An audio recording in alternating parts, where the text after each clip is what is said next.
Hi everyone, and welcome back to my AR Book Read Aloud channel. Today, I will be reading The Seventh Sister, a Chinese legend, retold by Cindy Chang, illustrated by Charles Reasoner. AR book level is 4.6 with 0.5 points.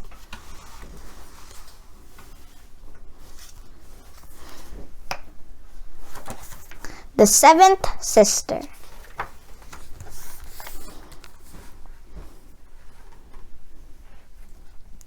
Long ago, in the heavens above, 7 beautiful maidens wove the glorious tapestry of the night sky. Each night, celestial magpies spread the tapestry over the earth, but the sun's early rays melted the night, so that, day after day, the maidens' nimble fingers had to fly across their looms to complete their task before sunset. They sang as they worked, and their music drifted through the clickety-clack of their looms. Though all the sisters were known for their beauty and talent, the youngest, Mae, was the most clever. She made silks finer than the fluffiest clouds and clothes more colorful than the brightest birds. Yet, even surrounded by the beauty of heaven, Mae was sad and lonely, and her sad song echoed through the skies.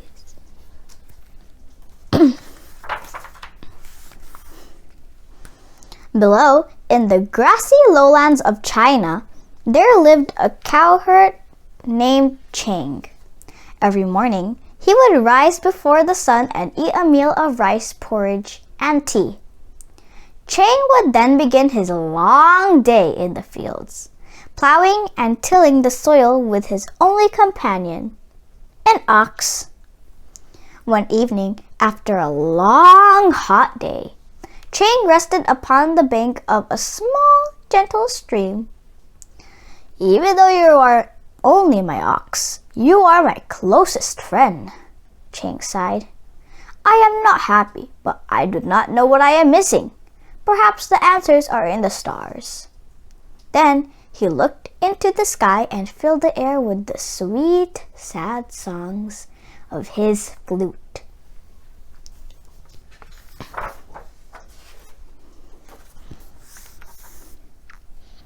As night fell, the sky turned from blue to lavender, and Chang drifted off to sleep. He dreamed that a magpie flew to him and spoke. "Happiness shall be yours, gentlemen. Follow the willow trees to the silver pond where the rainbow ends. There, 7 maidens gather water to brighten the stars in the sky. The youngest and fairest is Mae. She will remain with you. If you remember one thing, you must hide her magical outer robe, for without it she cannot return to the heavens." With that, the magpie flew away. Chang awoke with a start. He looked at his ox resting in the still waters. "I know of no magical ponds," Chang said softly. "Perhaps it is only a silly dream." He patted his ox fondly. "We need to be on the lookout for magical ponds," laughed Chang as he stared into the night.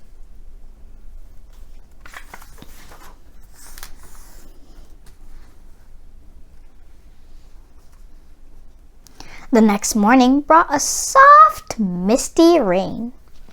Chang set off through the wetness toward a distant field. He passed a small pond shaded from the rain by graceful willow trees. As he stopped to look, the morning's mist began to turn into a rainbow, and beneath the rainbow were 7 maidens, chatting and singing.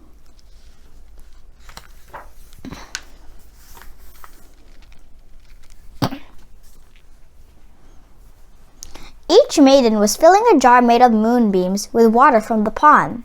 And though each was more lovely than the other, Chang thought the youngest was the fairest of all.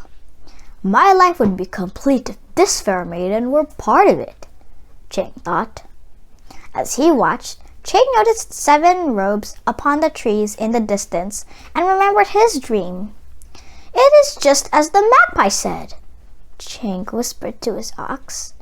Quietly, he grabbed the most delicate robe and hid it.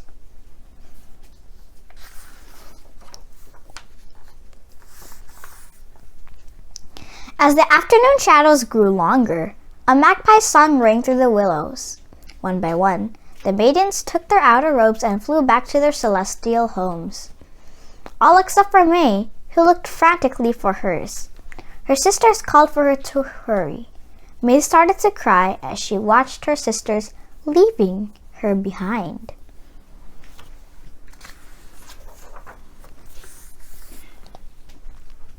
Mae's tears were more than Chang's heart could bear. He stepped forward from his hiding place and played a soft song of welcome. Mae smiled at his song, which told of cool babbling streams and the warm rising sun.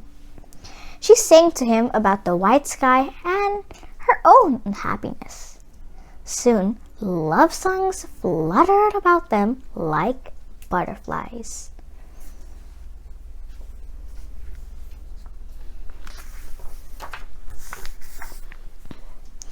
The two were so happy they never noticed the sun rose earlier than usual the next morning. Mae sent Chang off to work with a kiss, a noon meal of pork and rice wrapped in tea leaves, and a loving scratch for Ox. The sun was hot. Often, Chang stopped to rest from the scorching heat.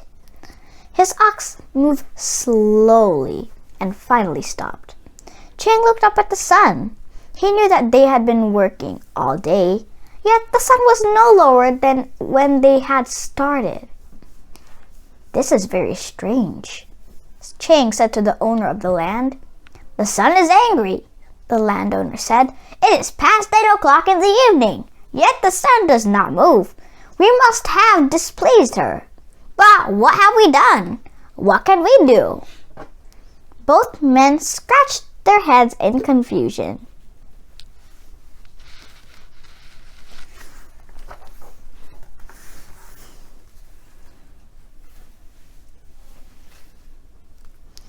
Chang arrived home to find Mae sipping a cool cup of tea.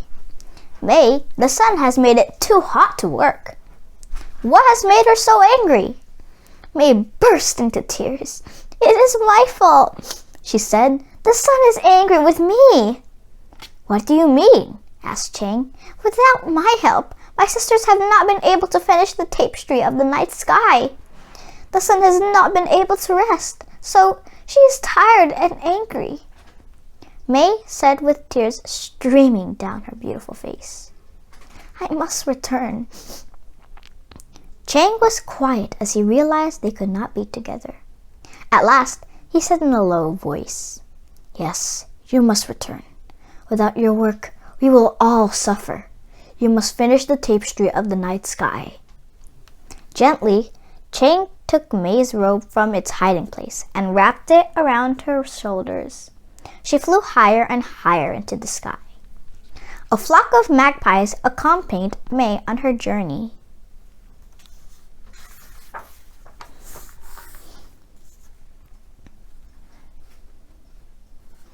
That night, the sun seemed to sink with a grateful sigh as once again the night sky spread across the earth. People slept contentedly, since the sun was no longer angry. But Chang could only sit by the door of his simple hut, filling the night sky with his sweet, sad songs.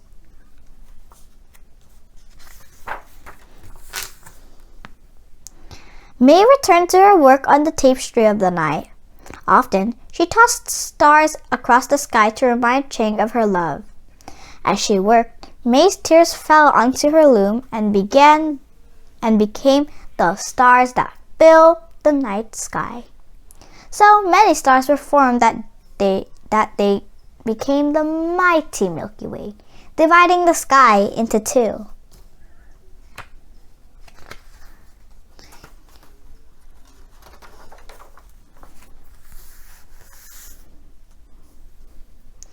At night, Chang watched the shooting stars and thought of Mae.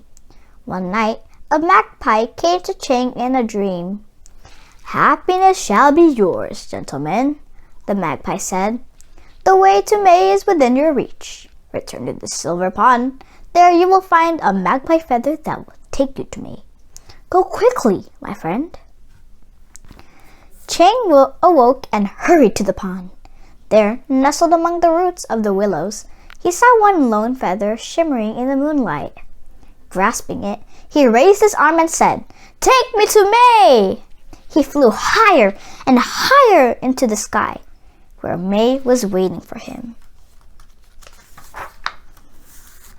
But at last, the vast Milky Way separated Chang from his beloved Mae. "What are we going to do now?" cried Chang in despair. Suddenly, a flock of magpies appeared from every corner of the world. As their wings touched, their bodies formed a bridge.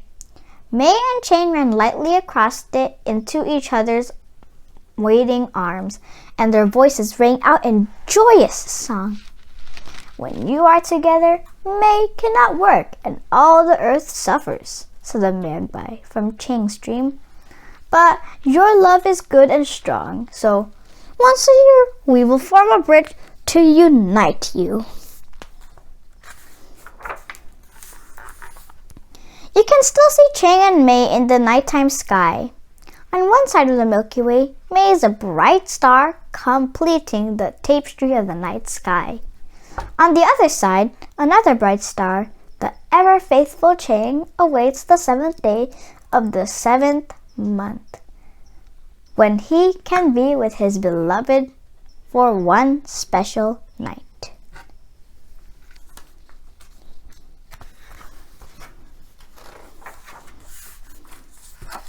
The end.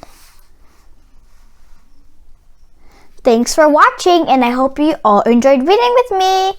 Don't forget to like, subscribe, share, and click the notification bell so you won't miss any new upcoming videos. Have a great day!